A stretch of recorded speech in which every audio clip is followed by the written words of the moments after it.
कृष्ण बताते हैं, बहुत बड़ी संपदा छोड़ करके ये ऋषि वन में तपस्या करने के लिए गए। दुनिया का मान छोड़ा, धन वैभव छोड़ा, ईश्वर में समर्पित हो गए, पत्तों की कुटिया बनाकर बैठे हैं। और जैसे जैसे आपने लालच देना शुरू किया तो इनकी आंख में आंसू आने शुरू हुए। इनको लगा कि जीवन में कुछ कमी रह गई है। सब लोग मुझे यही समझ रहे हैं मैं पैसे का भूखा हूं, मान का भूखा हूं, इसलिए ललचाने आ गए हैं। भगवान, लगता है मैं तो सोचता हूं मैं पवित्र हो गया हूं, पर मुझ में कोई कमी रह गई है। तो उनकी आंख में आंसू थे। अच्छा, वो ऐसा समझते थे, लेकिन बड़े भैया क्यों रोए? बोले वो ये सोच रहे थे कि इतने बड़े ऋषि मुनि मेरे घर का अन्न ग्रहण नहीं करना चाहते, मेरे राज्य पर कृपा नहीं करना चाहते। लगता है मेरे धन में कोई दोष है, पवित्र नहीं है, इसलिए वो नहीं आना चाहते। मेरा धन, मेरी कमाई, मेरा राज कार्य करने का ढंग, उसमें कहीं दोष है। आंख में आंसू आ गए। बोले इनकी तो दोनों की समझ में आई बात, लेकिन कृष्ण आप क्यों रोए? कृष्ण बोले कलयुग आने वाला है, द्वापर जाने वाला है। आने वाले समय में ना तो ऐसे राजा होंगे ना ऐसे ऋषि होंगे, इसलिए आने वाले युग को याद करता हूं तो आंख में आंसू आ रहे हैं। फिर कृष्ण भगवान बोले अब तुम बताओ तुम क्यों रोए? बोले हम तो ऐसे ही रोए, हमारा क्या रोना। समझ सकते हैं आप कि अद्भुत युग रहा है, लेकिन कृष्ण भगवान ने वो लीला दर्शाई कि आने वाले युगों में कैसे जीना, कैसे रहना, किसके साथ कैसे व्यवहार करना। तो कृष्ण ये भी समझाते हैं कि जिन लोगों के जीवन में भक्ति प्रवेश कर जाए, ध्यान वाले जो लोग होते हैं, भक्ति वाले, धर्म वाले, साधना वाले लोगों को एक चीज जरूर सीखनी चाहिए।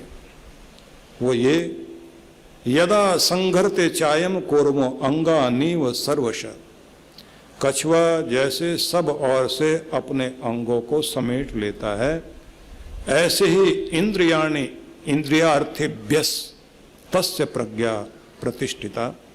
जो अपनी इंद्रियों को, जो पुरुष समस्त विषयों से समेट कर अपने आनंद में, अपने परमात्मा में केंद्रित कर लेता है, समझ लेना चाहिए कि उसको माना जाएगा उसकी बुद्धि स्थिर है। योग दर्शन के ऋषि पतंजलि ने जो दुनिया को दिया वो बहुत अद्भुत दिया। उन्होंने समझाया है कि प्रत्येक व्यक्ति को एक चीज सफलता के लिए सीखनी चाहिए, केंद्रित होना। हमारी जो ऊर्जा है वो बटी रहती है, सब जगह हमारा ध्यान लगा रहता है। एक जगह अगर अपने आप को केंद्रित करना सीख जाएं तो हमें सफलता मिले। बिल्कुल इसी तरह सोच लीजिए, मैग्नीफाई ग्लास से, एक शीशे से समझ लीजिए, आप जिस तरह से सूरज की तरफ उसे करके नीचे कागज में आग जला देते हैं, तो कागज अपनी जगह स्थिर रहना चाहिए और शीशा भी अपनी जगह हिलना नहीं चाहिए, फोकस ठीक हो उसका। तो सूरज की किरणें उसके अंदर से होकर जब जमीन पर आती हैं, उस कागज पर आती हैं, तो पहले तो उसमें काला काला धब्बा पड़ना शुरू होता है, फिर छेद हो जाता है और थोड़ी देर के अंदर उसके अंदर से अग्नि प्रकट हो जाती है। अगर कोई आदमी अपने मन को इसी तरह से फोकस करना सीख जाए तो जिंदगी में जो पाना चाहता है वो चीजें प्राप्त कर सकता है। ये सबसे बड़ा चमत्कार है। इसलिए बच्चों को भी एक ही चीज सिखाओ कि अपने मन को केंद्रित करना सीखो। जिस चीज को करने बैठे उसमें पूरा मन उसी में तल्लीन कर दें। इसकी प्रैक्टिस करनी होती है कि भोजन करने बैठे तो पूरा ध्यान भोजन में, खेलने गए तो पूरा ध्यान खेल में, कमाने के लिए गए तो आपका पूरा ध्यान अपने बिजनेस में, और जब घर की तरफ लौट रहे हैं तो आप बिजनेस को भूल जाइए, फिर अपने घर में पूरा मन लगाइए, फिर आप अपने बच्चों के साथ, अपने परिवार के साथ केंद्रित हो जाइए। जब आपको केंद्रित रहना आ जाता है तो आप जिस भी चीज में होते हैं उसमें पूरा आनंद लेते हैं। थोड़ा इस तरह से भी आप देखिए कि कभी बच्चे जो अपनी मनपसंद मिठाई खा रहे होते हैं, कोई आइसक्रीम, कोई चॉकलेट, जब वो खा रहे होते हैं उनको खाते हुए देखना, आंखें भी बंद हो जाएंगी, ऐसे चटकारे लेके खाएंगे, मुंह में लगा हुआ अपने ठोड़ी तक में भी आ गया, और ऐसा मजा लेकर खाते हैं कि वो पूरी दुनिया भूल जाते हैं कि वो कहाँ खड़े हैं। इसलिए लोग ये कहते हैं जो बचपन में स्वाद आया करता था वो बड़े होके नहीं आया। कई बुजुर्ग तो ये कह रहे होते हैं कि अपने जमाने में हम लोगों ने जो स्वादिष्ट चीजें देखी, आजकल तो मिठाई में भी स्वाद नहीं है, वैसी चीजें थोड़ी मिलती हैं। असलियत यह है कि हमारी जो जीभ है इसमें 2000 स्वाद कलिका होती है। ये गर्म ठंडा खाते खाते, मिर्च मसाला खाते खाते उम्र के साथ में वो कम होते होते 600 रह जाती हैं। उसके बाद जब आप कोई चीज खाते हैं तो उतना स्वाद नहीं आता, और आप कहते हैं पुराने जमाने में बहुत स्वाद चीजें होती थी। बूढ़े आदमी के साथ ये बड़ी समस्या है। और अगर आप प्रकृति के साथ तालमेल मिला करके जिएंगे तो आपकी जीभ भी ठीक रहेगी और आपका स्वाद भी आखिर तक बना रहेगा। जीभ के मेडिकल साइंस में तो पूरा हिसाब लगाया जाता है कि कड़वाहट जीभ के आखिरी में है, ये मिर्च मसाले इस साइड में महसूस होंगे, नमक यहाँ महसूस होगा, मीठा यहाँ महसूस होगा, सब अलग अलग हिसाब है आपका। पर मेरा ये विषय नहीं है कि मैं आपको मेडिकल साइंस की बात समझाऊं, मैं आपको आगे ले जा रहा हूं कि जैसे बच्चे अपना मन केंद्रित करते हैं तो केंद्रित करते ही उन्हें स्वाद पूरा मिलने लग जाता है। ऐसे अगर जिंदगी का स्वाद लेना है और सफलता का स्वाद लेना है तो मन को केंद्रित करना सीख जाइए, यही जिंदगी का सबसे बड़ा सफल होने का रास्ता है। तो इस संबंध में हम इसको पतंजलि प्रत्याहार कहते हैं। मतलब हमारी इंद्रियों का जो रुख है, मन का भी ध्यान बाहर की तरफ रहता है।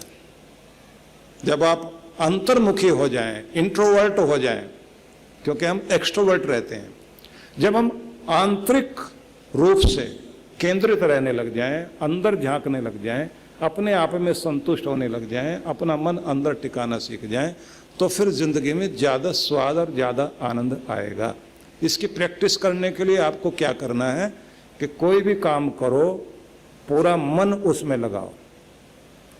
और मजे की बात देखिए कि जब आप पूजा करने बैठते हैं तो भगवान को तिलक लगाते हैं। तिलक में ज़्यादातर रोली होती है, मतलब रोली प्रेम, और चावल, चावल को बोलते हैं अक्षत। तो रोली बनती है 2 चीज़ों से, जो पुरानी परंपरा थी, हल्दी चूना, दोनों को मिलाते थे। तो रहीम ने लिखा इस पर, जो हरदी जर्दी तजे, तजे सफेदी चून, प्रीति वही सराहिए, मिले होत रंग दून। वही प्रेम सराहो, जो मिले तो दुगना रंग आ जाए, और मिले तो ऐसे अपनी अपनी मैं और अपनी अपनी पहचान छोड़ दें कि जैसे हल्दी और चूना मिले तो हल्दी ने पीलापन छोड़ दिया और चूने ने अपनी सफेदी छोड़ दी, और दोनों का एक नया रंग पैदा हो गया। वही रंग जो रगों में बहता है, लहू का रंग, जिंदगी देने वाला रंग जो आपके अंदर बह रहा है, ये प्रेम का रंग है। तो उस रोली को, उस रंग को भगवान को अर्पित करते हैं कि ये मेरा प्रेम है, ये मेरी श्रद्धा है।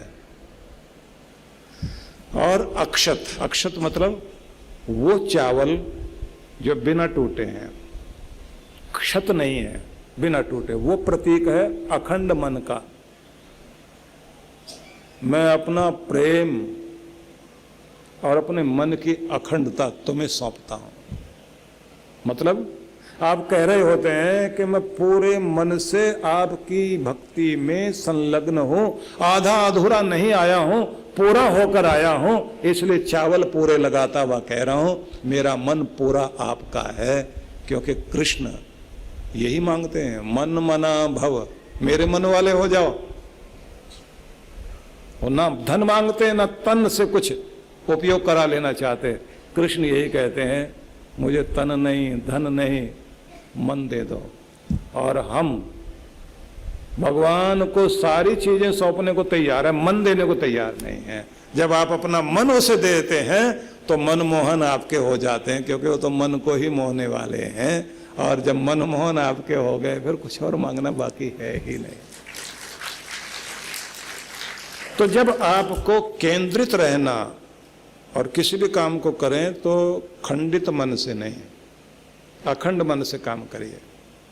टूटा हुआ मन नहीं, बटा हुआ मन नहीं, द्वैत मन नहीं जिसमें दो दो चीजें चल रही, वो मन नहीं। यहां भी बैठे और ध्यान घर का भी आ रहा है, यहां बैठे बैठे दुकान भी साथ साथ देख रहे हैं। और कुछ लोग तो यहां बैठे बैठे साथ साथ थोड़ी थोड़ी देर के बाद में व्हाट्सएप भी चेक कर रहे होते हैं, कोई मैसेज तो नहीं आ गया। बड़ी अजीब समस्या है आज के युग में। आदमी हंसता भी अकेला ही है, पहले तो रोता अकेला था, हंसते साथ थे।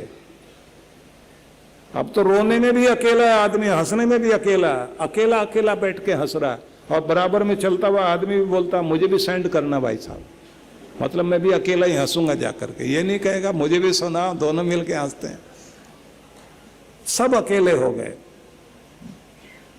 फेसबुक में जरूर बैठ गए लेकिन फेस टू फेस नहीं बैठ पाए। ये इस युग की समस्या है।